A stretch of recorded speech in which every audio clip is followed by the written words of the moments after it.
whole process. Yes. So tell us why you're driven, why now, and we'll come to the feedback that you've been getting.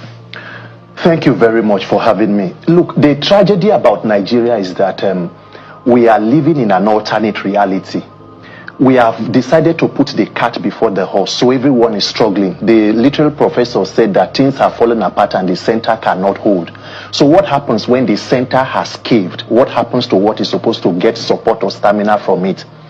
Everyone in Nigeria is struggling today because the center piece where everyone should get stability is not okay.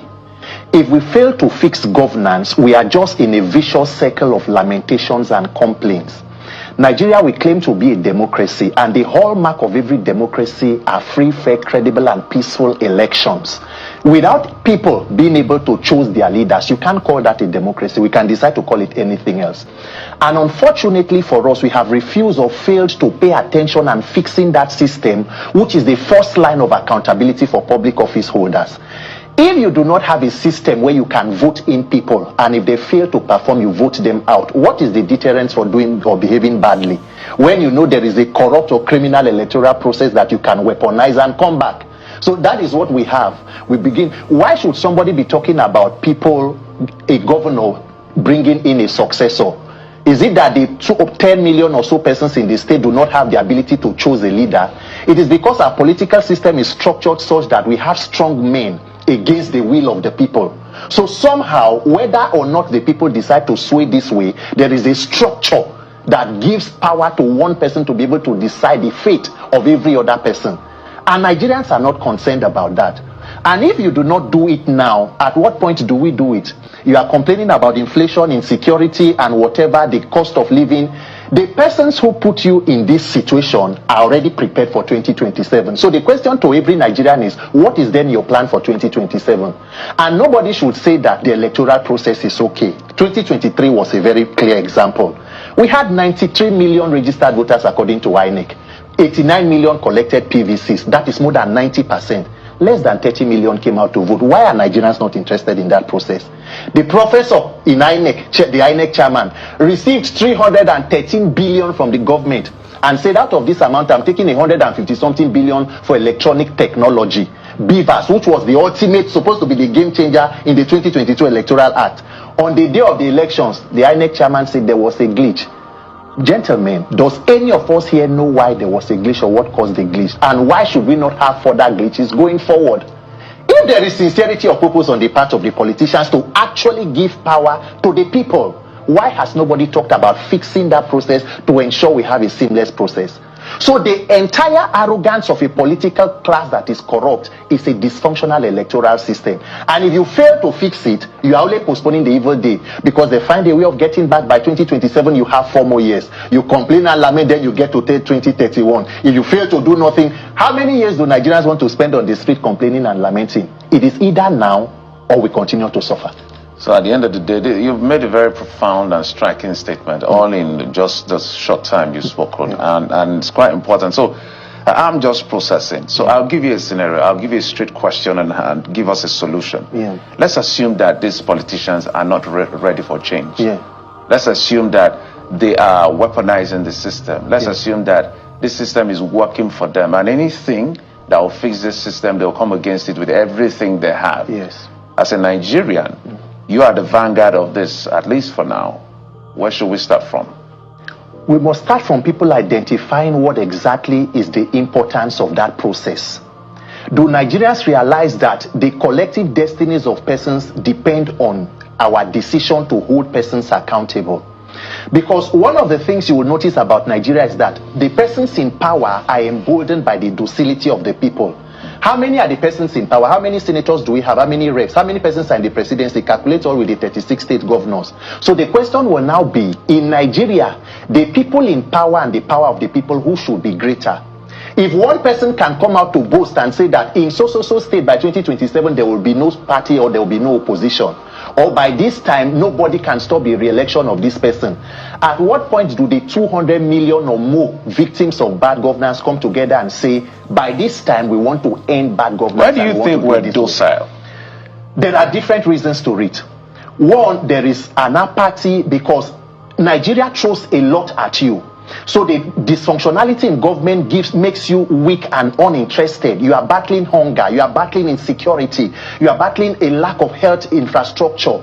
So everybody is struggling. There is little energy to begin to put into what you believe cannot be changed. So when you talk about having free and fair elections in Nigeria or good governance, some persons are completely detached from that reality. It will not work. They even tell you, Peter, forget about this thing. And then again, there is the benefit of hindsight for NSAS. One of the only times Nigerian youths came out to agitate for the end of brutality, they were met with even more brutality. So by the time you step out to say, I want to do this, your mother, somebody is calling you, please, it's not your blood that Nigeria will be built on. Can you come back home? So there are many reasons, but my point is this. What is our other option? If we decide not to be interested, people are died. More than 150 persons are killed in Plateau. A flood has killed more than 200 in Niger. If you speak, we are going to die. So at what point do we now decide to sum up the courage and say, let's fix this? So Peters, yes. I'm sure you're going to respond to some of the things that Kyrie raised and respond to him as well. So let me just break it down. You have spoken about coordinated chaos. He has talked about legislative flip-flops. Yes. Those are the alibi these politicians hide under to deal with the citizens the way they are being dealt with. Yes. I always like to start with a question of where are we starting from? You have started somewhere. How do we get the critical mass to be able to make this happen as soon as possible? As soon as possible. Thank you very much. To Mr. Kayode's question, you were talking about how do we get a balance. The question will be if there is sincerity of purpose in the phrase electoral reform or fixing INEC. Is there anything that should be partisan in it? Is there anything that is ambiguous? Should everybody, regardless of partisan support, not be interested in a credible process? So if you leave it not to be reformed, are you saying that not reforming it benefits a certain faction? So leave it crude so that those people benefit, or let's refine it and give a level playing ground. I think anybody who is honest should be able to say we should reform it. Not by President Buhari telling you that if you reject the result of this, you should go to court, because there is a judicial aspect of it. Nigerians, said there was electoral reform in 2022. There was a lot of persons do not pay attention. Section 60, subsection 65 of that electoral act says the presiding officer will transmit the result in a way and manner that is prescribed by INEC. And same thing in paragraph 38 of the INEC guidelines. So even when INEC decided a way to handle the elections, the judiciary did not hold them to it because there are no consequences spelled out in the Electoral Act. And right now in the National Assembly, there is an amendment that is going on between INEC and the National Assembly, with INEC having 5-point agenda, none specifying there should be mandatory transmission of results electronically. So in all of it, you will see that there is an issue.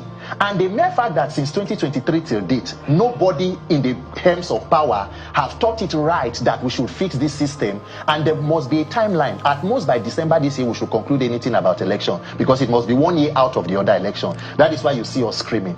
So now coming to your question, Nigerians will realize that the clock is ticking on every one of us.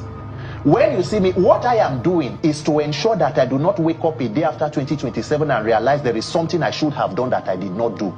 You cannot change everything, but you can begin somewhere. If you get a foundation from where you can begin your nation building, it is easier for you. Because when you come, people will tell you, oh, there is hunger, there is this, there is... So, during End Bad Governance, you saw it. After the protest, what happened? These prices of things even skyrocketed. I asked about the feedback you've been getting, because it's important to track it. Yes. Because you've set a target December. Yes. December is 6 months from now away. And that's when my mood will leave off.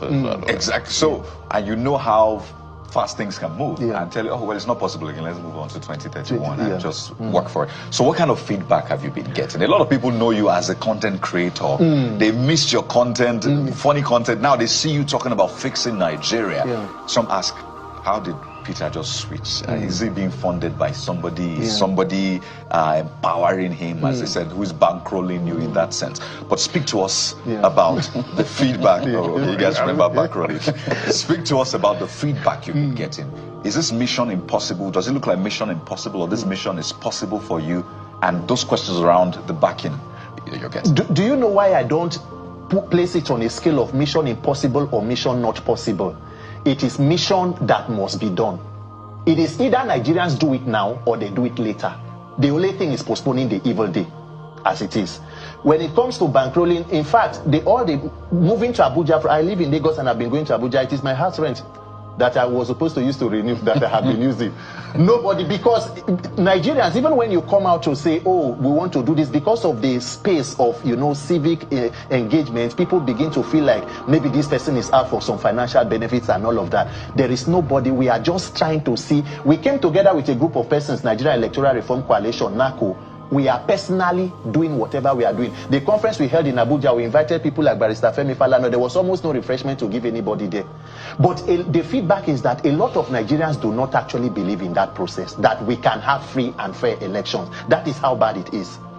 A lot of Nigerians have given up that when it comes to credible elections, they will not do anything. Some people will tell you the statement, is it these people who are benefiting from it that you expect to reform it? Then the question is... And it's a valid question. It's a valid question, and this is the valid answer. If you cannot get the reform from them, maybe you should wait for them to exhaust 8 years, and maybe the persons they bring will be easier to get it from.